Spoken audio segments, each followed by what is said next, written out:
right, so several weeks ago I talked about a Kemba Walker 101 laundry tag I picked up that came out of 2013-2014 Timeless Treasures. It was a set called Every Player, Every Game, and that's not actually a name that Panini came up with. It comes from the tagline that you'll find on most NBA game-worn or game-issued laundry tags from around 2009 or 2010 and on. What you'll also find on all these tags is a sort of code, like 3 or 4 letters that correspond to a team name, and then a series of numbers that follow. And just for some quick background, there have been 3 main iterations of these tags over time. The first one was a beige rectangular MyGray branded tag from around 2007 or 2008 that I guess technically predated the Every Game tagline, but it functioned in a similar way. And my understanding is that these were only on jerseys that were entered into the MyGray program. And I've seen a lot of jerseys from that era that don't have them. But it is worth noting that I have seen these tags used in cards, primarily the early Panini basketball era.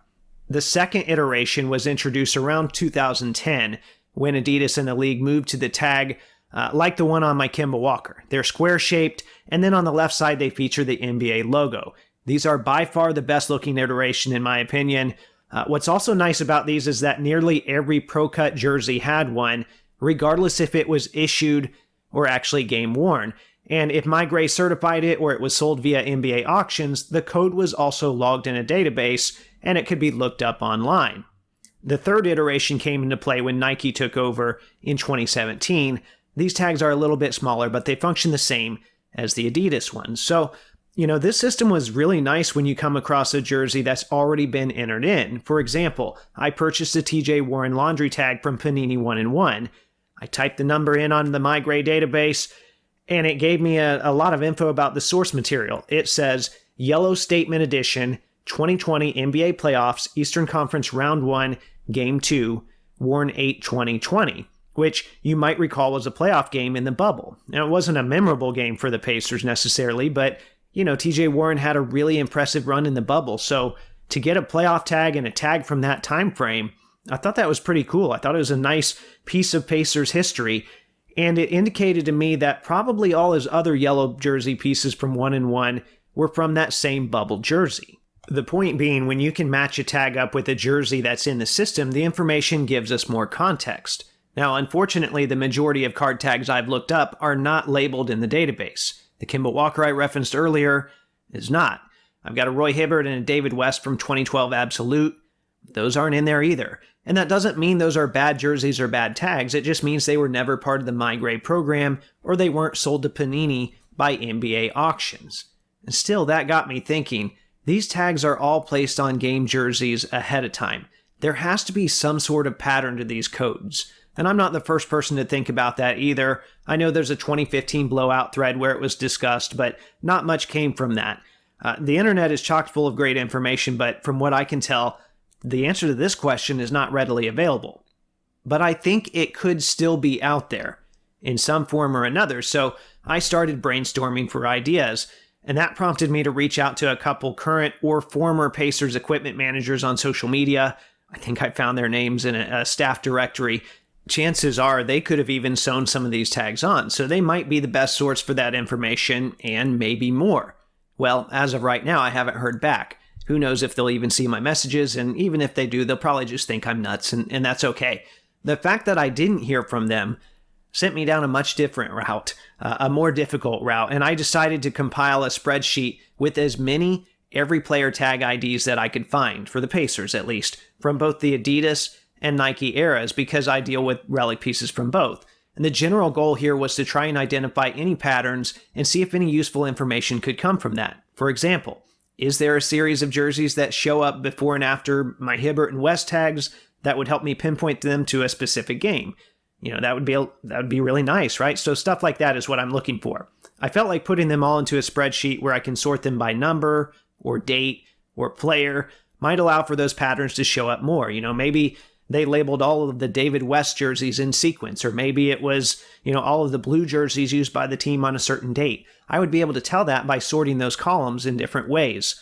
Or it's possible that it all still culminates in a dead end, but at least then I know the approach doesn't work and I can reasonably move on. I've been down that road many times before, had a lot of failed research projects. Now, I thought there was a chance that MyGray might have a spreadsheet in their files. Since this database already exists, then I wouldn't have to make it. I reached out to them via a form on their website, and they replied simply, "The database is only used to look up individual numbers. We cannot provide a spreadsheet." I found that kind of strange because at one point their site explicitly stated, quote, "This system of registration enables us to tell you how many jerseys of a particular player or team or year we have registered." So it seems like at one point they had all that information readily available and they wanted to share it with people.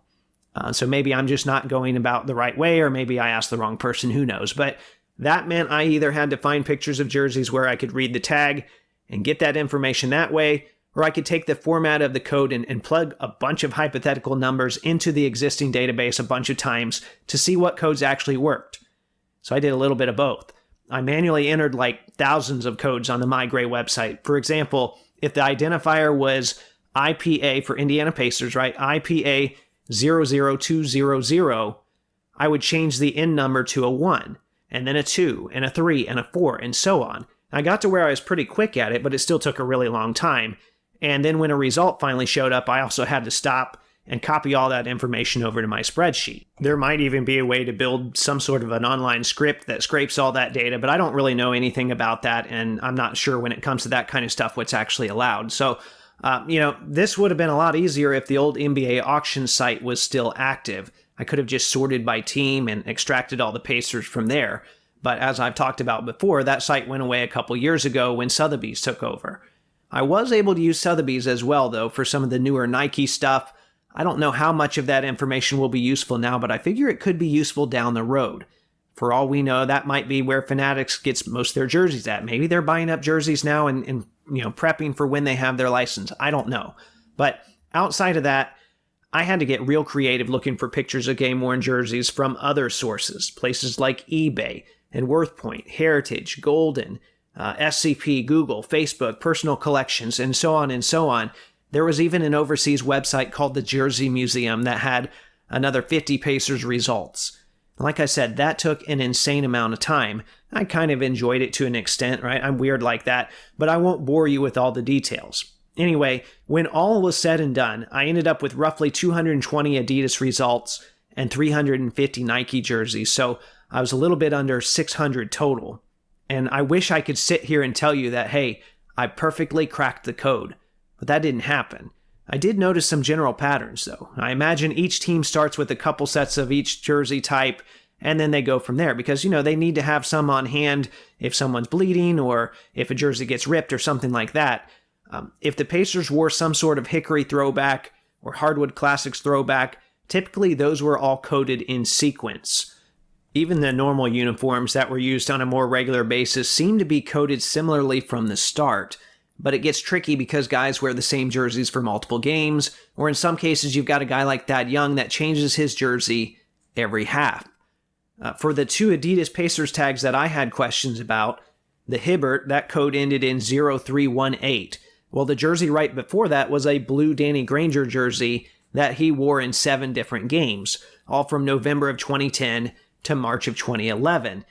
And the 30 digits that came after that all fell in the same general range. So I can't sit here and pinpoint an exact game the Hibbert jersey is from, but I think I can reasonably narrow it down to a range of 4 months or so, which still is, fairly broad, but that's more than I could say before.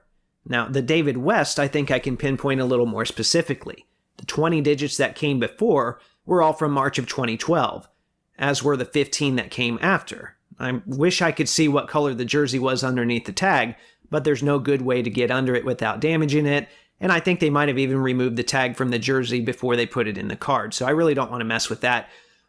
So while I didn't get the exact results I wanted, I still think this exercise was moderately successful. I also think it's a good tool to have moving forward, especially as Panini moves further into its relic purge, and I know they're putting some of the old leftover Adidas tags in a retro every player set now. I've seen that the last couple years. I think, and maybe both Immaculate and Flawless have had it.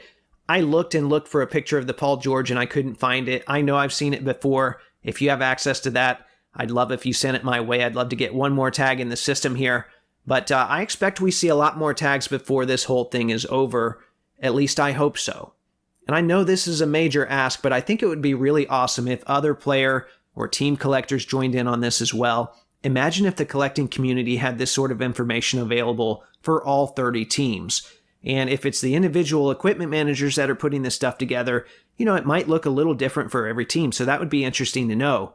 I also figure there's a lot more data out there for teams like the Celtics and the Lakers and the Warriors. So where I found 600, you might find 8 or 9, who knows? Who knows how many hundred you'd find for those.